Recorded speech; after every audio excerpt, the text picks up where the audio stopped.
बाबा ने पूरा रास्ता एक बार में बता दिया।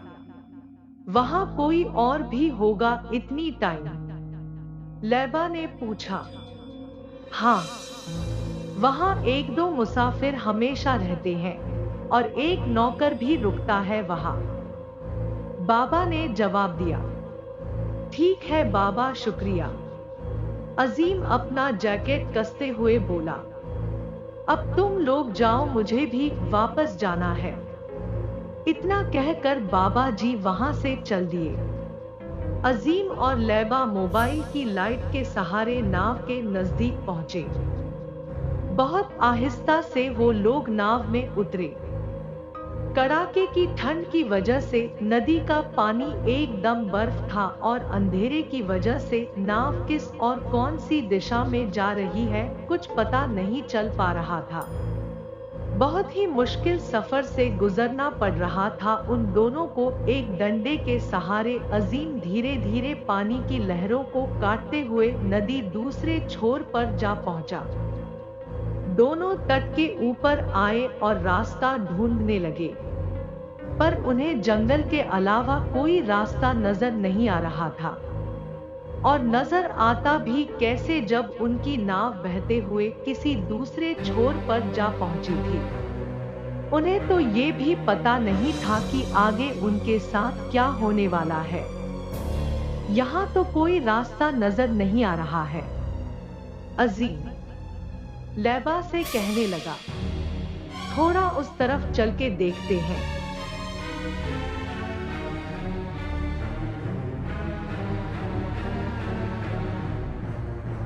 लैबा आगे बढ़ते हुए बोली।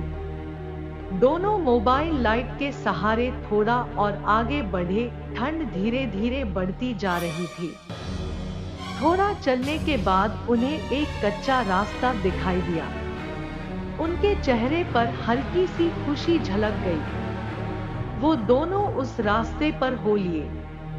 अभी कुछ दूर का ही रास्ता उन्होंने तय किया था कि उन्हें अचानक से परिंदों के फड़फड़ाने की आवाजें सुनाई दी तो लैबा एकदम से डर गई। डरो मत, परिंदा है, अजीम मुस्कुराते हुए बोला। दोनों फिर निसंकोच आगे बढ़ चले। थोड़ा और चलने पर उन्हें एक दूरी पर आग जलते हुए दिखाई दी। वो समझ गए वो सही जगह पर आ पहुंचे हैं। उन्होंने उस आग की तरफ लंबे लंबे कदम बढ़ाए। वहां पहुंचकर उन्होंने देखा सराय पूरी तरह वीरान जैसा दिख रहा है। वो आग के पास बैठ गए और हाथ सेकने लगे। सराय का दरवाजा बंद था पर अंदर किसी चीज की रोशनी जल रही थी। तुम बैठो, मैं देखता हूँ अंदर कोई है कि नहीं। अजीम इतना कहकर दरवाजे की तरफ चला गया। लैबा वहीं बैठी रही। उसका पूरा ध्यान हाथ सेकने पर था। बीचों बीच जंगल में वो दोनों शायद अकेले थे। रात के तकरीबन 2 बज रहे थे। धुंध और सर्दी और बढ़ती जा रही थी। लैबा चुपचाप हाथ सेक रही थी कि तभी अचानक से किसी के चलने की आवाज ठीक उसके पीछे आई। उसने पहले सांचा शायद ये उसका भ्रम है, पर आहिस्ता आहिस्ता किसी की परछाई उसके सामने आ गई। उसने हल्की से गर्दन मोड़कर देखा तो परछाई सचमुच किसी इंसान की थी। उसने एक झटके के साथ मुड़कर देखा तो पीछे कोई नहीं था। वो काफी डर गई और दौड़ते हाफते अजीम के पास चली गई। उसके चेहरे पर एक तरह का डर देखकर वो घबरा गया।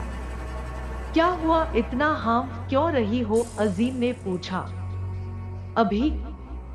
अभी मुझे लगा कि कोई मेरे पीछे खड़ा है। लैबा सांस रोकते हुए बोली। अरे कुछ नहीं, वो कोहरा इतना पड़ रहा न, इसलिए तुम्हें लगा होगा। अभी मुझे भी लगा था कि अंदर कोई है, पर मैंने सब सही देखा, अंदर कोई नहीं है, एक परिंदा भी नहीं, अजीम ने जवाब दिया। वो दोनों बातें कर ही रहे थे कि अचानक एक औरत उन्हें दूर खड़ी हुई नजर आई। वो चुपचाप वहीं आग के पास खड़ी हुई थी। एक पल के लिए अजीम थोड़ा सहम गया। फिर उसने सांचा कि शायद वो यहाँ की देखरेख करने वाली हो। कौन हो तुम? क्या तुम यही रहती हो? अजीम ने तेज आवाज लगाकर उससे पूछा। उसने कोई जवाब नहीं दिया तो अजीम ने फिर कहा, क्या हमें आज रात के लिए यहाँ कोई कमरा मिल सकता है? इस बार बिना जवाब दिए वो धीरे धीरे कदमों के साथ उनकी तरफ बढ़ने लगी। उसने राजस्थानी पोशाक पहन रखी थी और अपने चेहरे को पूरी तरह घूंघट से ढक रखा था। वो चुपचाप आकर उनके ठीक सामने खड़ी हो गई और बोली, आप लोग अंदर चलिए, मैं कमरा दिखा देती हूँ आप लोगों को। डोट इतना कहकर वो अंदर चल दी। लैबा चुपचाप सहमी हुई अजीम से चिपक कर खड़ी थी। अजीम जैसे ही उसके पीछे चला, लैबा भी चिपके चिपके उसके पीछे चल दी। तीनों अंदर दाखिल हुए। यहाँ आप अकेली रुकती है? अजीम ने उससे पूछा। मैं सालों से यहाँ अकेली ही हूँ। औरत बिना देखे सीधे चलते हुए बोली। ये सराय इतना खंडहर क्यों लग रहा है? अजीम ने फिर पूछा। मैं सालों से यहाँ अकेली ही हूँ। औरत बिना देखे सीधे चलते हुए बोली। ये सराय इतना खंडहर क्यों लग रहा है? अजीम ने फिर पूछा। वो रहा आपका कमरा। औरत ने इशारे से एक कमरे का दरवाजा दिखा दिया और वहां से चली गई। बड़ी अजीब औरत है, लैबा ने कहा। दोनों कमरे में दाखिल हुए।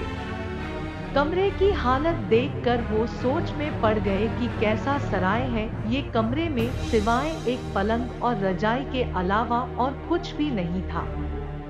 दोनों काफी ज्यादा थक चुके थे, इसलिए बिना वक्त गवाए वो तुरंत बिस्तर पर गिर पड़े। लेटते ही वो कब सो गए उन्हें कुछ पता न चला। मौसम धीरे धीरे काफी ठंडा होता जा रहा था।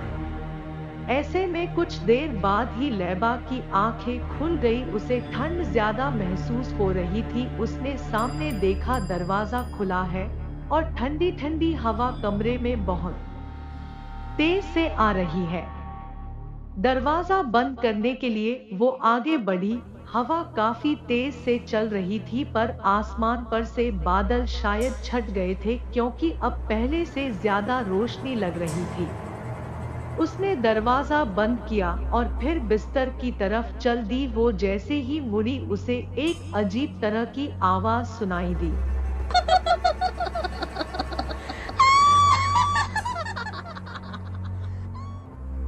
जैसे कोई गीत गा रहा हो।